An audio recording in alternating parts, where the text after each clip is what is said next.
this aspect to engage and support artists from all over the world, but specifically, and it's become a specialty here, to work with artists from Africa. And I look at my colleague Elizabeth Lalushek, who's the guider behind that line. So I welcome you, and I introduce you to the most wonderful and delightful speakers as well, Carol Beckwith and Angela Fisher.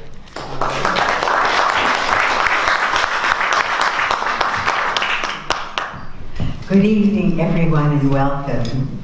Angela and I would like to extend a heartfelt thank you to Chile and to Elizabeth for inviting us here tonight to share our stories of the Congo in conjunction with the beautiful and powerful exhibition of paintings of Congolese artist Eddie Ilunga.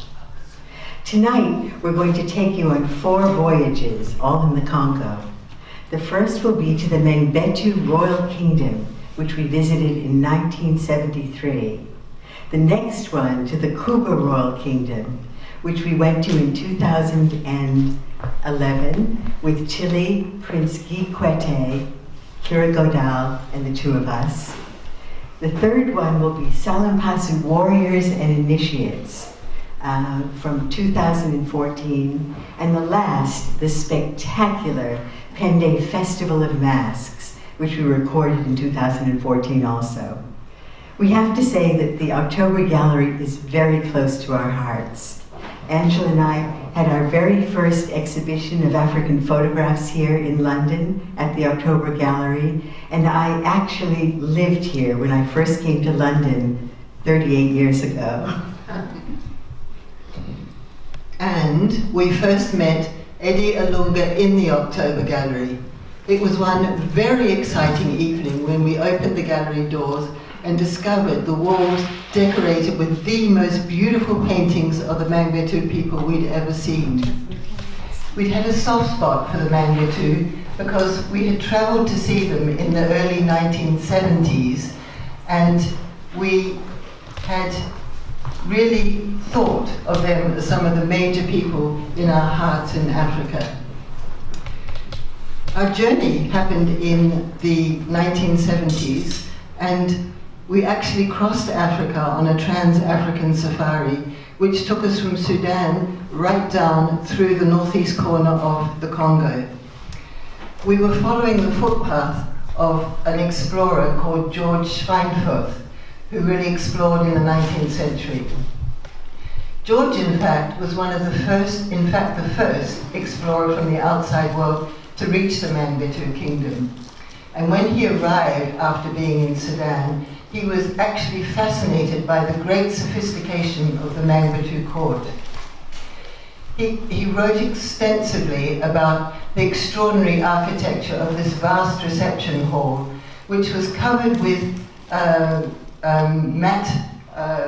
palm fiber matting completely and supported with large 30-foot tall carved wooden poles.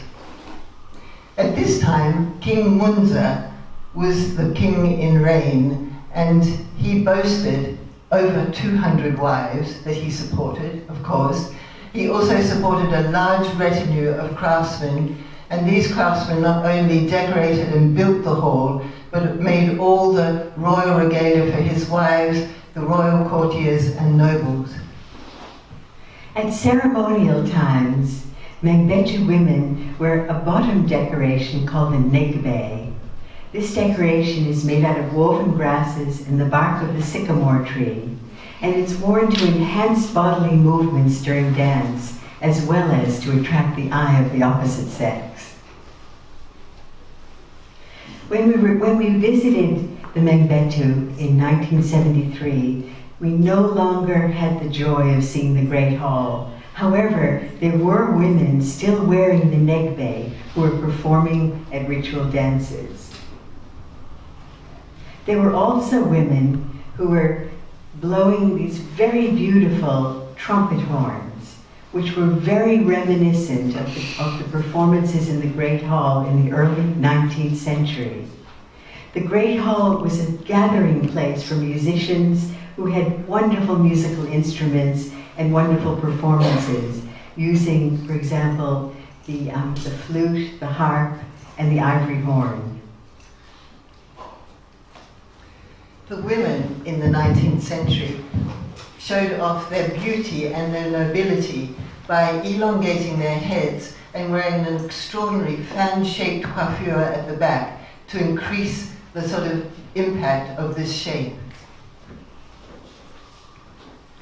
Eddie, in his paintings, has very carefully depicted this traditional hairstyle, and he also has shown us the ceremonial sword, which was carried by kings and chiefs and one of the major symbols of the court. Head binding, which has fascinated us all, started at infancy, and a Mangbetu mother would take her child and bind its head tightly with cords of bark fiber, and then she would keep this cording on till the head reached the really required shape. The Mangbetu thought that this long-shaped head was a great sign of beauty, but also they thought that if you increased the size of the head, you made more room for the brain, and the brain would grow larger, and hence you would increase the intelligence of the child. In Eddie's paintings of mothers and children, he has replaced the traditional body painting patterns worn by the Mangbetu with designs that come from the electronic circuitry of mobile phones and computer chips. Eddie has an important message to communicate here. Congo is the largest exporter of coltron in the entire world. Coltron is found in the Mangbetu region, and the Mangbetu people who are being fed into this tremendous need for the raw material that creates our electronic circuitry, the Mangbetu are drawn into the mines and work endless hours at the cost of both health and environmental risks.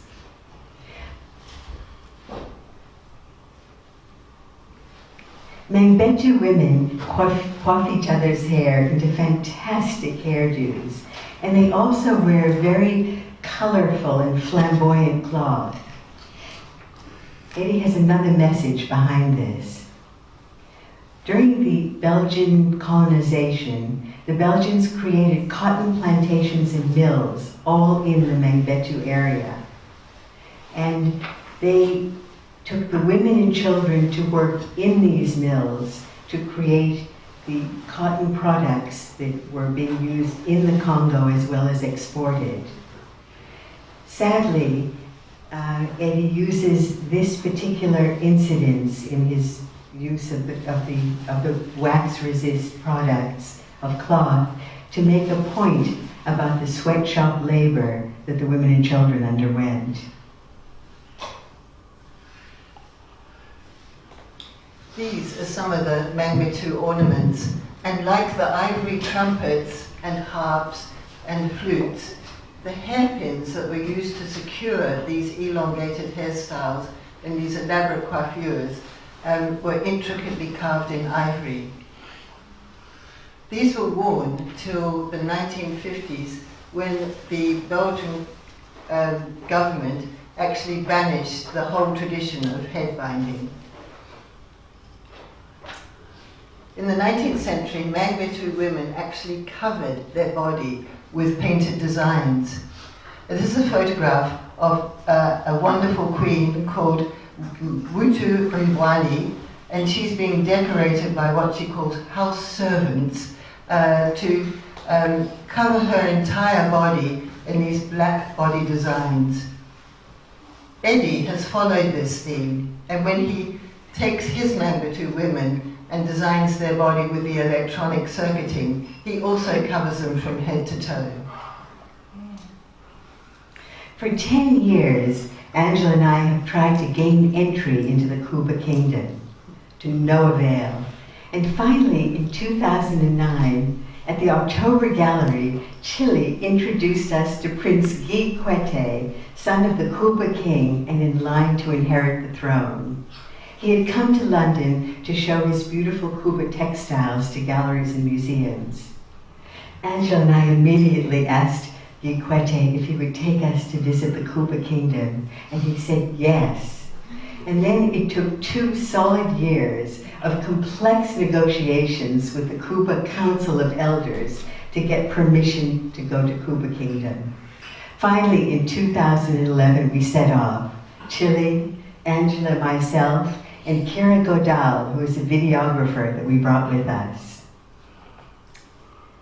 When we arrived in Kinshasa, we were told it was totally impossible and too dangerous to go into the heart of central Congo by road, so that we would have to take a plane, which was something extremely difficult to do. We finally had the agreement of the Mission Aviation Fellowship to fly us into the Kuba Mwengi airstrip, which hadn't been used for many years, en route to their delivery of medical supplies in eastern Congo. We landed. However, before we took off from Kinshasa, the pilot looked us in the eye and said, "You are not allowed to take more than 15 kilos on my plane." As he said this, Prince Guy Kwete walked up carrying an enormous trunk of royal regalia with a very large man that he called the Minister of the Costume. It was not possible to photograph any of the rituals and ceremonies in Kuba land without the royal regalia and without the Minister of the Costume. Hence, we jettisoned a large quantity of our boxes of water and our food in order to take this necessary overweight. So we arrived in Kuba land safely. We landed, as you see, in the Sea of Children. And then we realized that roads were virtually non-existent. But we had planned with Kwete to visit 10 different villages throughout the Kuba Kingdom.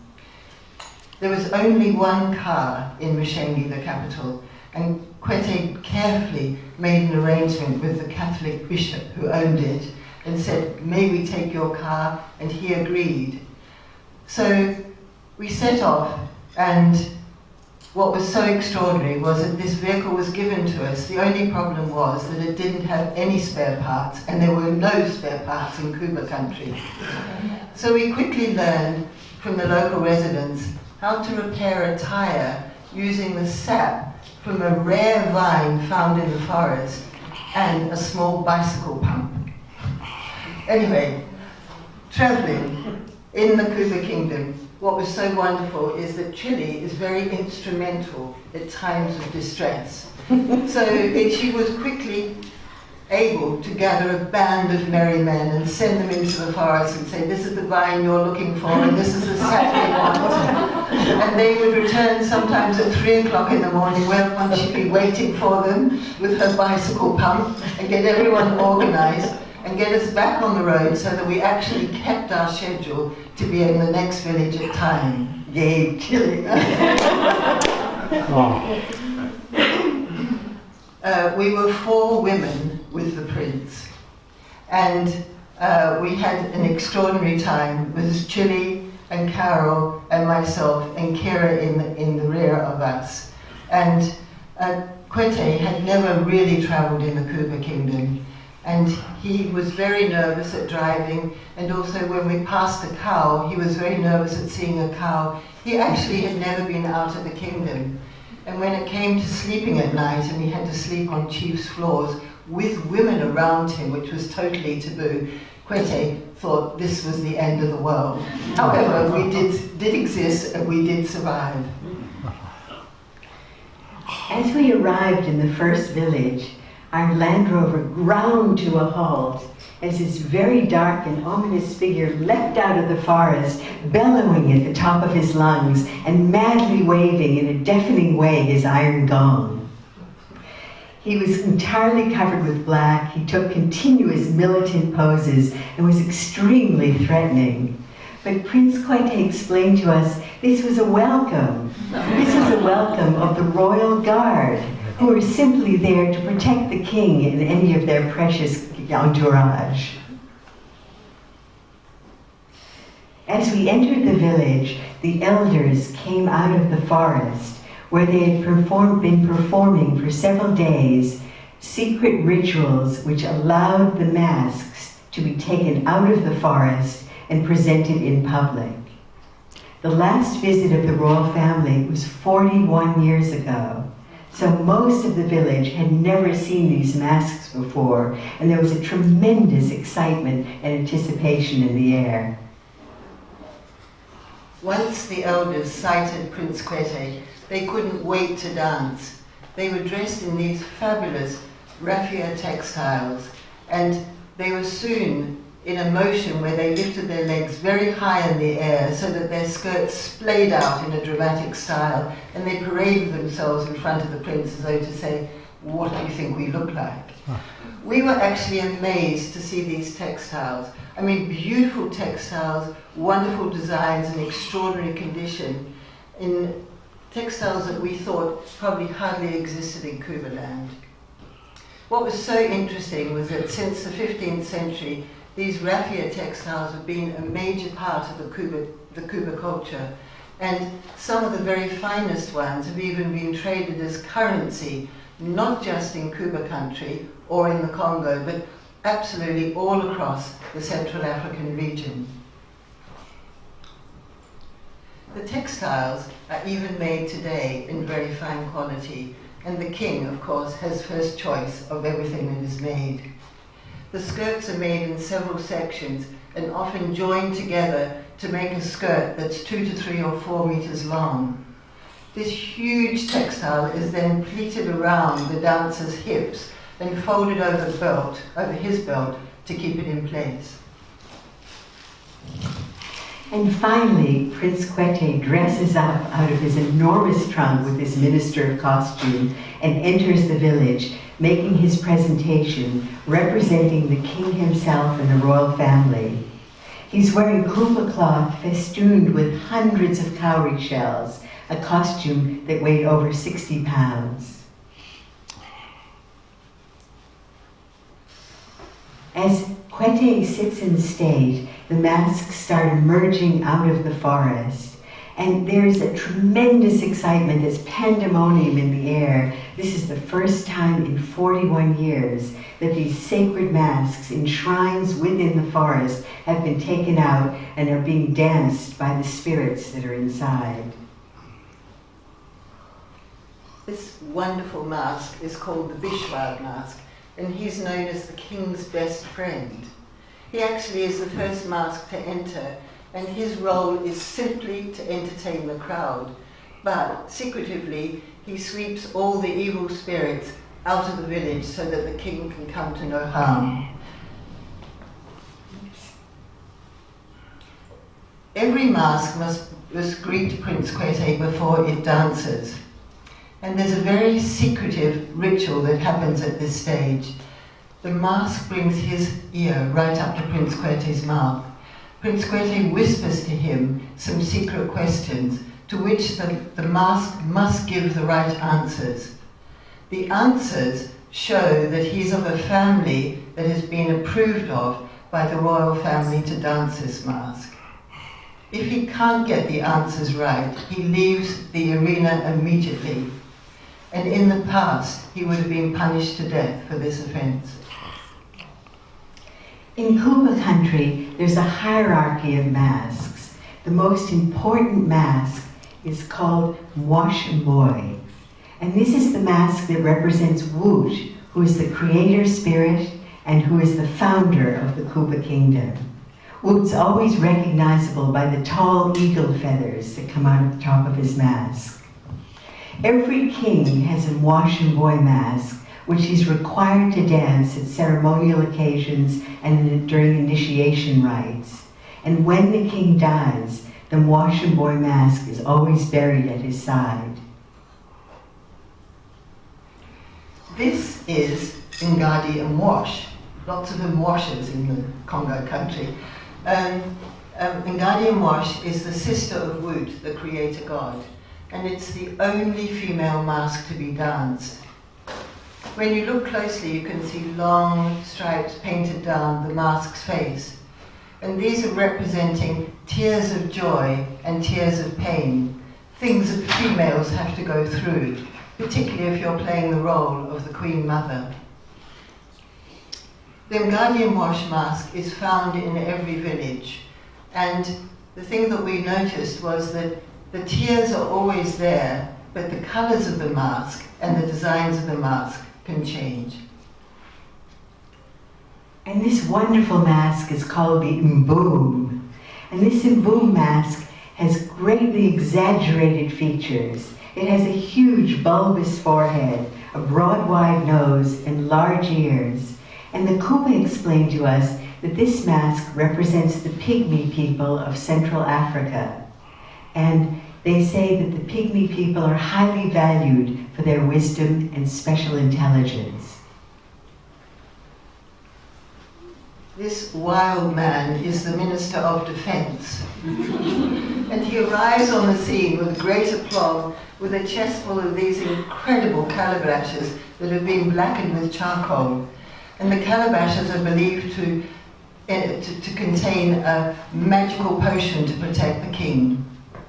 He also carries under his left arm a carved wooden fetish doll. And this fetish doll is believed to have the power to pull on the power of the ancestors and bring that extra force in when needed.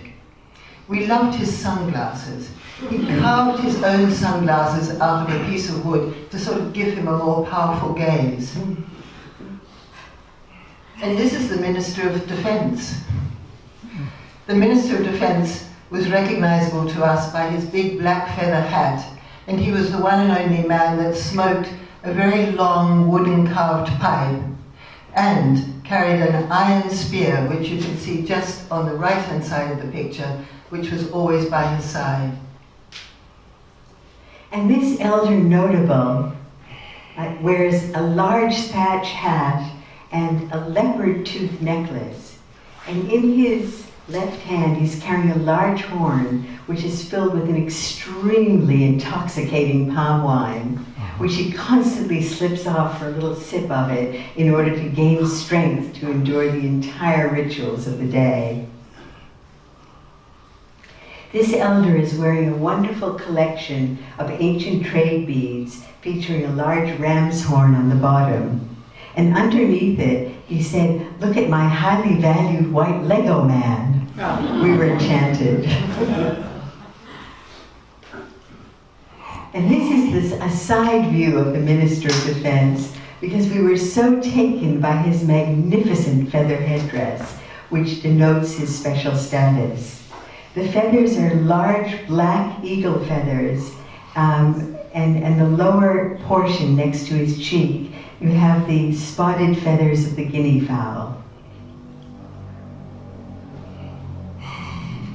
In every village, when Prince Kwete sat in state, he was surrounded by very important chiefs, and these chiefs always wore royal regalia.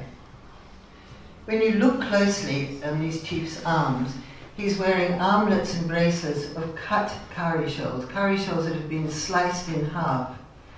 The cowrie shell was extremely valuable, and like the raffia woven cloth, it was also traded as currency for many years across the Congo and throughout Central Africa. And this is a very special person. On our last day in the Kuba Kingdom, Prince Kwete took us to meet his godfather, 85-year-old Paul Bopé.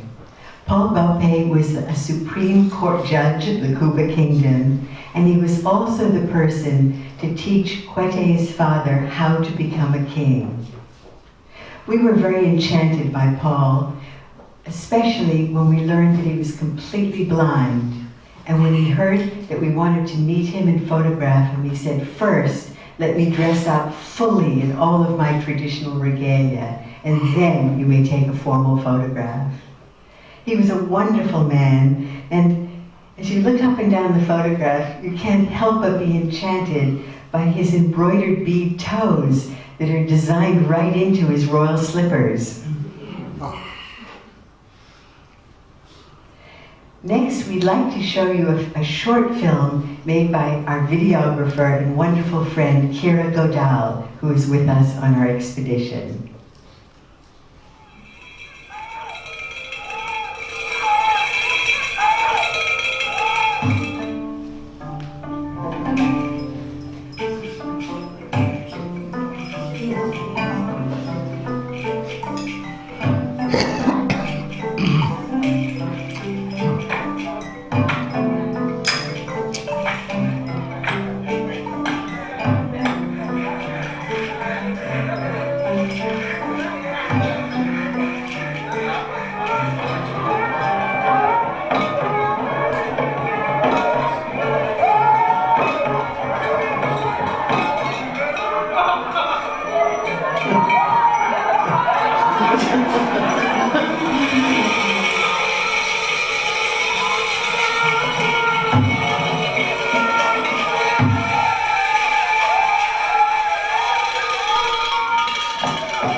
During our years, many years in Africa, we've worked in 43 different countries.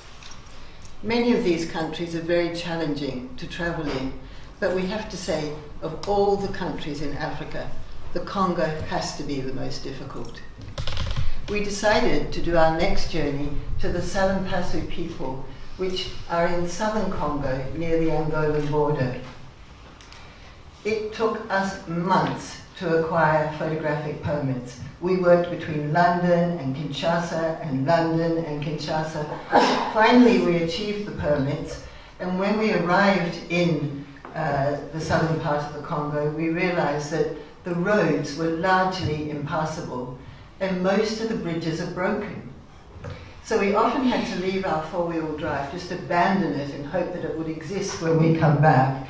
And we took local motorbikes and drove them, and when we came to a river, we put the motorbike into a dugout canoe, crossed the river in order to reach our destination.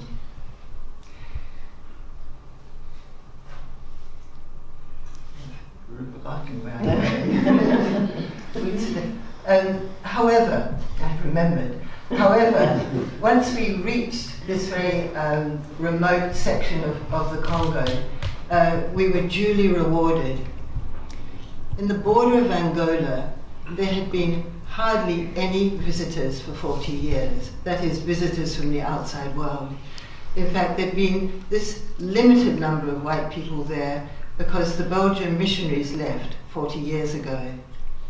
The villages were incredibly traditional, and for us, it was really like walking through a doorway into a magical past. We're going to show you a little film that we made, which features the Salampasu warriors, who are considered to be the most frightening and dangerous warriors in all of Congo in the past. In the past, no one would live within a 20-mile radius of their villages. Hold on.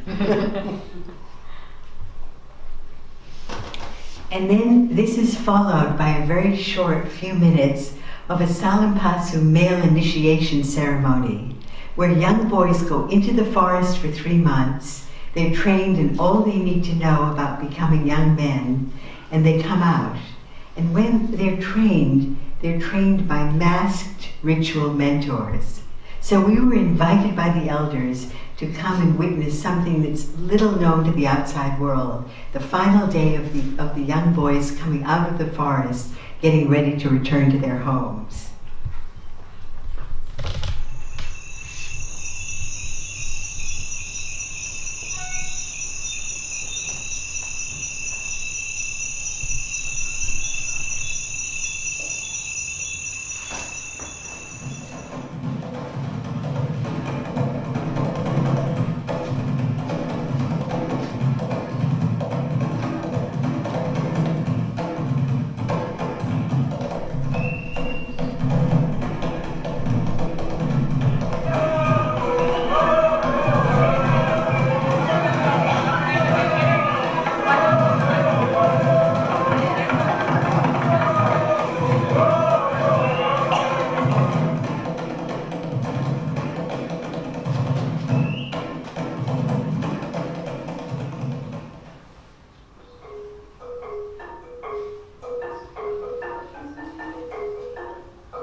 very poignant moment. We were deeply entrenched in working in this very remote corner in the Congo when our guide came to us one night and he said, "I'm leaving." And Carol and I looked at each other and said, "No, you can't leave." And he said, "I'm leaving. I can't stand the heat and I can't stand sleeping on village floors." We tried all night to persuade him to stay, but we couldn't change his mind. So we had no option but to catch an airplane back to Kinshasa. And in our true style, we made a pact with each other, and we said, before we landed, that we were going to carry on. We were not going to stop at this point. Whatever happened, we were going to carry on. So in Kinshasa that night, we decided to change our spirits by going out for a great French meal in a wonderful restaurant and paying a fortune, which we did. And we had a very serendipitous meeting in this restaurant. The restaurateur, when he heard our plight, said, "I have to introduce you to one of my closest friends. His name is Angelo Tacconi, and he photographed a book called Infini Congo 30 years ago." So, later that evening, we phoned Angelo Tacconi, but unfortunately he was on holiday in southern France. However, despite the distance, he said, "Hi, I can't wait to talk to you. I have all of your books. I admire your work. I will do anything to help you." So we said, well, we're in Kinshasa and we need to do one more very exciting thing, because we have another 10 days in the Congo. And he said, "Let me think. I think that the Pende cultural chief is holding a private festival of masks this weekend. Let me see if I can't get permission for you." Lo and behold, the next morning, he'd organized an invitation. He'd introduced us to his driver, an old chauffeur of about 80 years old. And within 24 hours, we'd stopped the vehicle and we were headed south for Pende land. This time, Carol and I risked it and we didn't take a guide. And this was Chief Kabbalah. He was our host and he opened the world of the Pende to us. Chief Kabbalah had a fascinating upbringing. When he was very young, he went across the border into Angola, into the diamond mines, and he collected diamonds and he sold them. And with the money he made, he came back and he bought the Pende masks and the Pende statues and costumes of his people. He was passionate about Pende culture. And we were very excited to meet someone so traditional and so excited about holding on to the past history of his people. What we didn't realize was that as he grew older, he built a private museum in the middle of his dirt village. And he said, "I'm going to let you into my museum. I haven't opened it up to anyone, but I think I might just let you in for a few minutes." We were totally unprepared for what we saw. He opened the doors and there were 14,000 masks and statues with only a tiny footpath to navigate in between them. Angela and I were absolutely overwhelmed to meet someone who had dedicated his life to preserving his culture. Not only materially, but he preserved his culture in the ceremony he was about to show us, where he invited all the different regions of the Pende County to come and perform their dances every 2 years in order to keep them alive.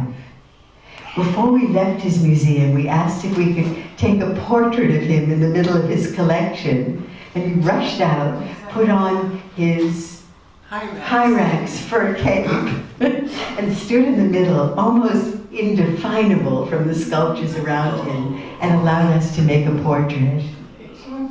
Wow. Amazing. We'd just like to close with one of the things that we've been working on for 14 years, which is our next book. The Pende film.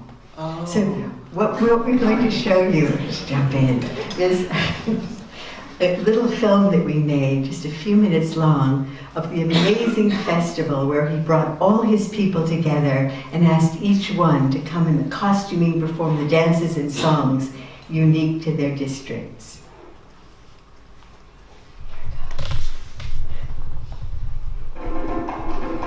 This festival begins with raffia-clad dancers coming in, and these are actual traditional warriors who would be normally protecting the chief.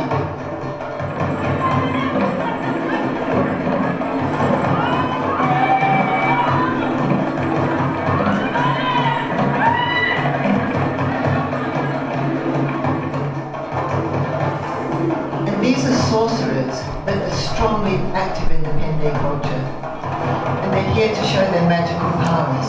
And this is the Kulu Kulu mask, the greatest mask of the Pende, which is only allowed to perform in front of the chief. And this is the Mbwali mask. And we were fascinated by this mask because he always had his head in the air. And afterward we learned that he's actually responsible for predicting the weather.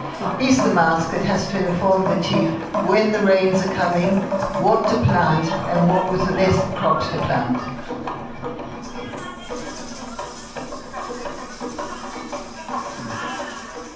And this is a three-headed mask who is able to kill wrongdoers from a distance. And this is a young initiate who's been allowed out of the sacred forest to perform for Chief Kabbalah.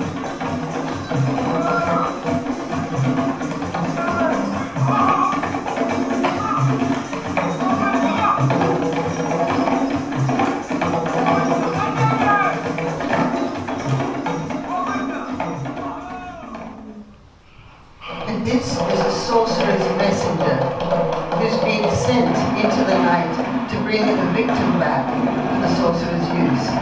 It's interesting that the children in the villages are absolutely terrified. And here we are with our three favorite sorcerers.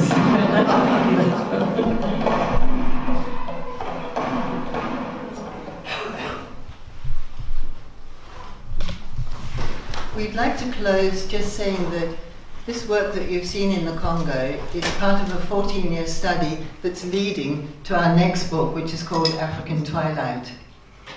African Twilight actually is completing the circle of ceremonies that we started with African Ceremonies, published in 1999. But for this book, we've had to go further and deeper into the very remote parts of Africa to actually achieve finding the strongest ceremonies that still existed. And we'd like to show you the cover of the slipcase of our new book, African Twilight, The Vanishing Rituals and Ceremonies of the African Continent. This has been a 14-year project of fieldwork, and we've raced against time as we're aware that 40% of what we've recorded over our lifetimes in Africa no longer exists. And here are the two volumes inside the slipcase when you open it up. The first volume covers initiations, courtship and marriage, and the passage of seasons. And the second volume focuses on royal kingdoms, spirits in worship, and death and the afterworld. Our book will be published next mid-October, and we'd like to announce to you that we're going to launch it at the October Gallery.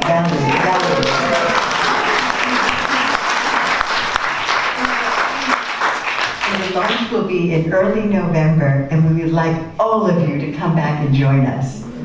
No resistance. We want to have you all with us. We'd like to just, in closing, thank Chile and Elizabeth and the whole October Gallery team, and Jesse. Jesse has always taken us by the hand in exhibitions and given us private tours. And he did this on Eddie's exhibition in 2016, just to make sure that we really understood the depth of his paintings. Now, the paintings are very interesting because they're extremely beautiful and beautifully executed, and the viewer can't help being attracted to them. But he's a very clever painter who, through special means and coded messages, has actually managed to teach the onlooker the subtle and terrible history of the Mangbetu in the Congo since the Belgians came and colonized it in 1876. So we'd just like to say yay to Eddie, and we wish he was here. It's wonderful that he's brought the Mangbetu to the awareness of the Western world. Thank you. Thank you.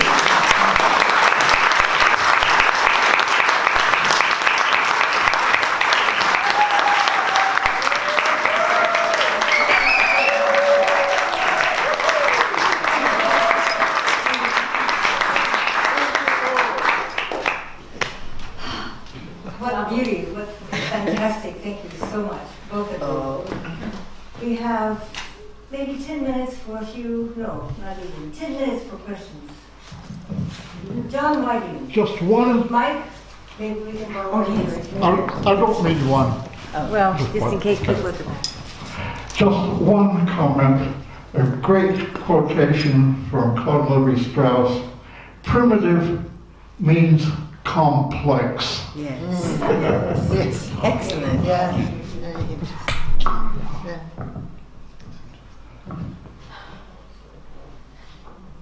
Yeah. To what do you owe this love of Africa? Oh, it's been going on so long. One has to really think long and hard back to the beginning. I think one of the interesting things is that Carol and I shared a passion for Africa. We arrived in Africa at about the same time in the 1970s, early in the 70s, and we both worked on separate books. I worked on a book called Africa Adorned, and Carol worked on a book called The Maasai, and also The Nomads of Niger. But the people that really attracted us to Africa were the Maasai of the Serengeti Plains.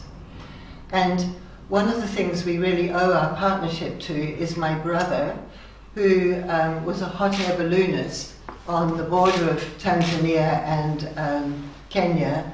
And when Carol was finishing her book on the Maasai, her father flew all the way from America just to give her a birthday present. He chose the birthday present very carefully, as was Leo's way, and he said, "I'm going to give you a birthday present that you can use in your book."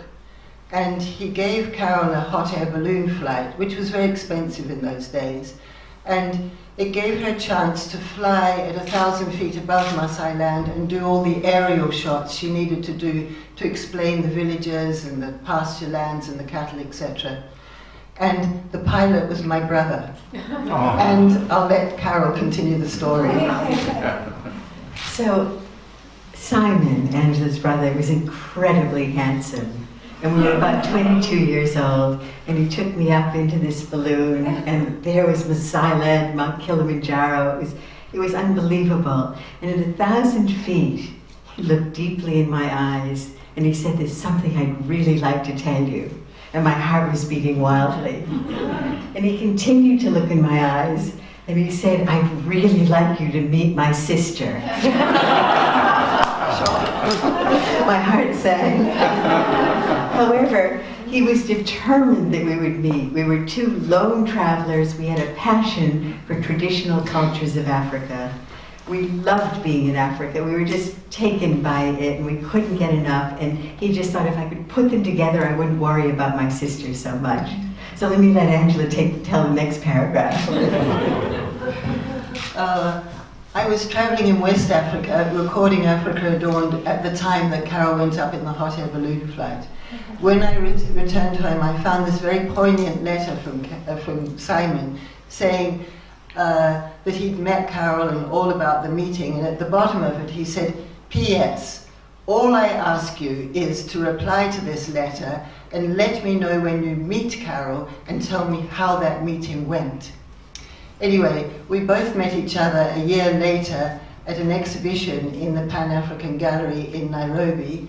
I was doing a jewellery exhibition and Carol was exhibiting her paintings. We looked at each other and we thought, "Oh, I don't think so." He actually thought, "This is not the Amazonian bushwoman I've been expecting." We were dressed to the gills, but Simon had spent so long trying to orchestrate this meeting that we thought, let's just give it another try and let's meet for breakfast and see what happens. And when we actually met for breakfast, we realized he was absolutely right. We had worlds in common. We had the same passions. We had the same love for Africa. We had immense patience, immense determination, immense desire to understand people and appreciate them and share their lives. We decided to go to a Maasai warrior ceremony the next week on the border of Tanzania. And that was the beginning of a 40-year collaboration. We realized that we had books to make, we had cultures to visit, we had stories to bring out to the world that were amazing rites of passage that give people meaning in their lives that let them know what's expected at each stage of life, ceremonies of elders who are respected and honored in the community and never go off into isolation or loneliness. We had ceremonies to record which honored the earth, which honored the ground, which said what you take from the earth you give back. And we wanted to tell all of these stories, many. We had stories of spiritual worlds, of different spiritual beliefs that were unlike anything we'd ever known in our own lives, but which fascinated us and which were viable ways of living a very rich and meaningful life. So that's what we were doing for the last 40 years. And we produced 17 books that tell these various stories that we've been very passionate about. Thank you. Any more questions? There'll be a short answer this time. What's next?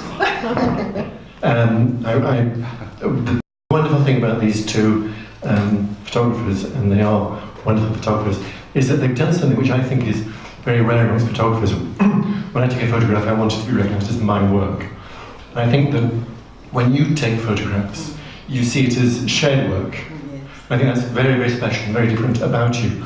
My question, though, is when you go looking through, and I know you have hundreds of pictures that you spend days and days, thousands of pictures that you spend days and days saying yes, no, no, no, no, no, maybe, yes, no, maybe. Do you sometimes look at a picture and think, that's one of Carol's, Angela? Or do you sometimes look at a picture and think, maybe that's one of mine? Do your styles come together? Or do you maintain some sense of who you are as a photographer and the kind of photos that you take and that Carol doesn't take? You see one of Carol's, you think that's one of Carol's best. I've always wondered how you filter that one. That's a great question. We decided early on to take joint credit for every picture so that our egos would not get in the way. What drives us is that we want to tell stories as powerfully as possible. And if one person gets the shot or the other gets it, or we combine all the pictures and let go of whoever took them, that's what we aspire to. We want to move you deeply, and whatever way that sequence of pictures or whatever way the emotion and image, whatever can tell that story most powerfully, that's our driving force. And I think that we can't remember actually half the time who took what. We have thousands of pictures, and we're always just looking at the picture that just moves your heart or grabs you or makes you think or makes you see something in a different way or reflect. And in answer to the question of what next, we have a fantastic archive of 40 years of photography in still images, 1,000 hours of moving film, 200 illustrated journals from every single field trip, 4 exhibitions that are in storage, and we would like to find a home in a fantastic university, institution, museum to put this archive in so that this can be there for future generations of students, of lovers of Africa, of people who really care about where we came from, because in fact, we're all African. It's the place of our origin, it's the root of all of our cultural history, and we'd like to make this known and give this back to Africa and back to the world at large as a gift. So all ideas are welcome when we finish this course.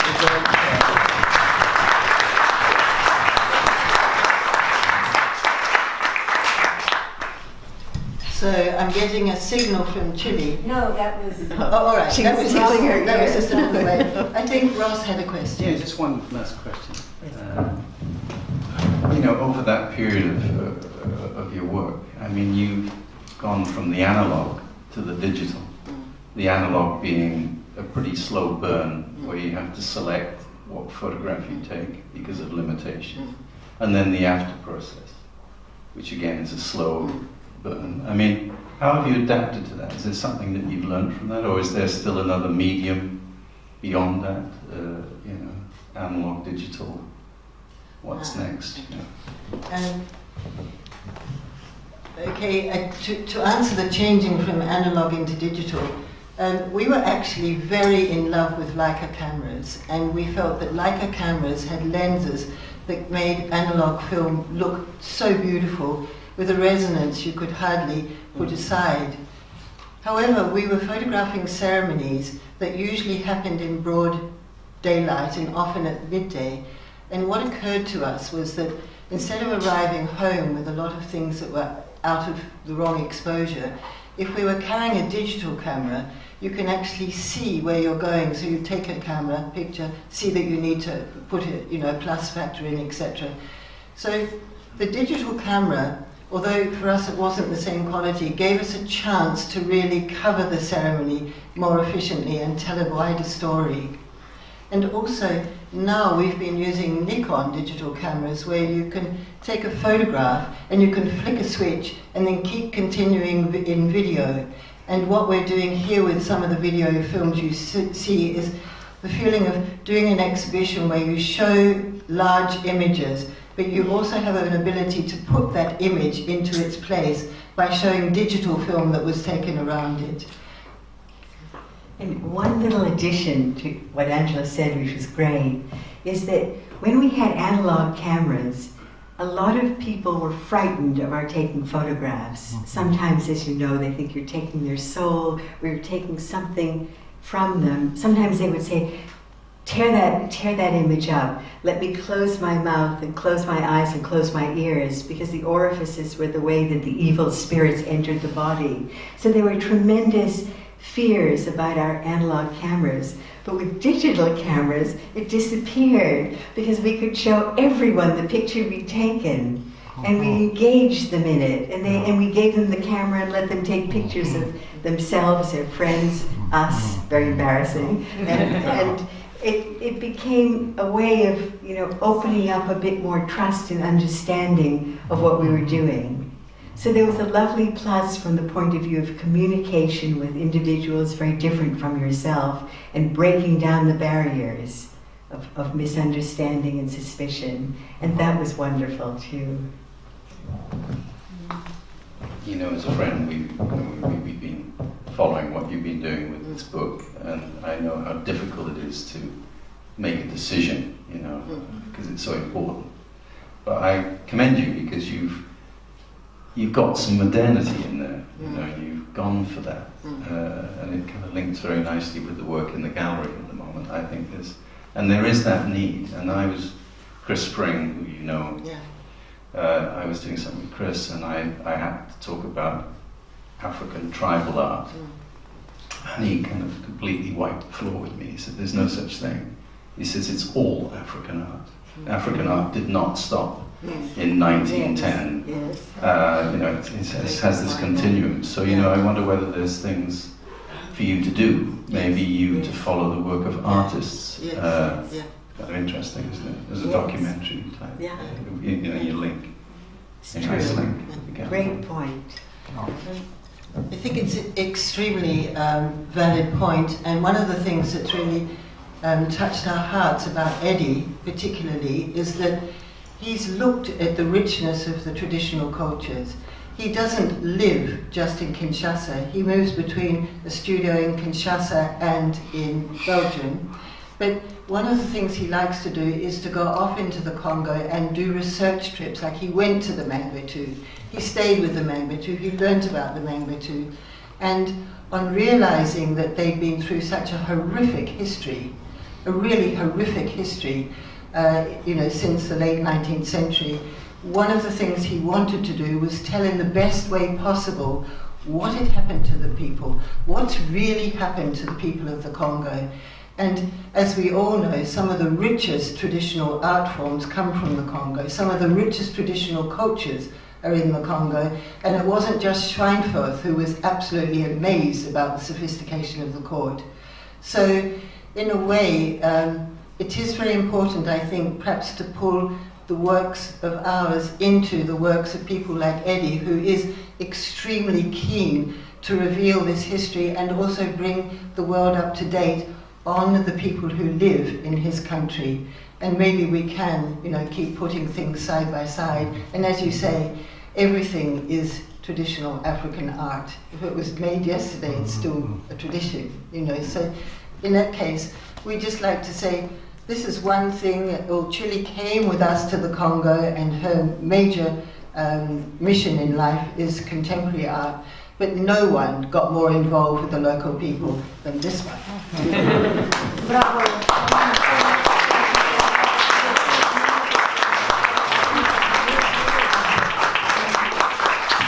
Thank you all for being a wonderful audience. Thank you. And you can continue your discussions and meet our speakers in the gallery and look at the beautiful works of Eddie Kamwanga.